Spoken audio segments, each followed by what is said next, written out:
2024లో జరిగినటువంటి సార్వత్రిక ఎన్నికల్లో తెలంగాణ రాష్ట్రంలో 17 సీట్లకు గాను 8 సీట్లు గెలిపించి కాంగ్రెస్కు సరి సమానంగా నిలిపిన తెలంగాణ ప్రజలకు భారతీయ జనతా పార్టీ రాష్ట్ర కార్యవర్గం సల్యూట్ చేస్తుంది. ఈ ఎన్నికల్లో బీజేపీ 8 సీట్లు గెలిచి మొత్తం 119 శాసనసభ నియోజకవర్గాల్లో 46 నియోజకవర్గాలు ఆధిక్యం సాధించింది.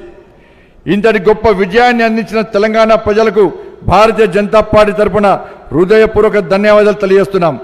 తెలంగాణ రాష్ట్రంలో మారిన రాజకీయ పరిస్థితుల్లో అధికారం ఉన్న కాంగ్రెస్ పార్టీకి బీజేపీని ప్రత్యామ్నాయంగా భావించిన తెలంగాణ ప్రజలకు ధన్యవాదాలు.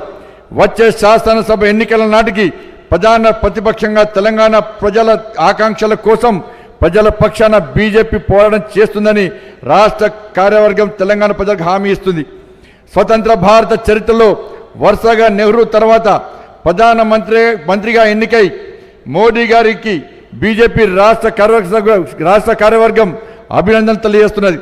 కాంగ్రెస్ దాని మిత్రపక్షాలు ఎన్నికల సందర్భంగా బీజేపీ పైన వ్యక్తిగతంగా నరేంద్ర మోడీ గారి పైన ఎన్ని తప్పుడు ప్రచారాలు చేసినా ప్రజలు బీజేపీ మిత్రపక్షాలకు పట్టం కట్టారు. వచ్చే 5 సంవత్సరాల కాలం పాటు బీజేపీ ఎన్నికల సమయంలో ఇచ్చిన అన్ని వాగ్దానాలను అమలు చేసి వచ్చే ఎన్నికల్లో మరింత ఘన విజయం సాధించి స్వతంత్ర భారత చరిత్రలో కొత్త అధ్యాయం లిఖిస్తుందని బీజేపీ రాష్ట్ర కార్యవర్గం భావిస్తున్నది. ఈ తీర్మానానికి మీరందరూ ఆమోదం తెలపాల్సిందిగా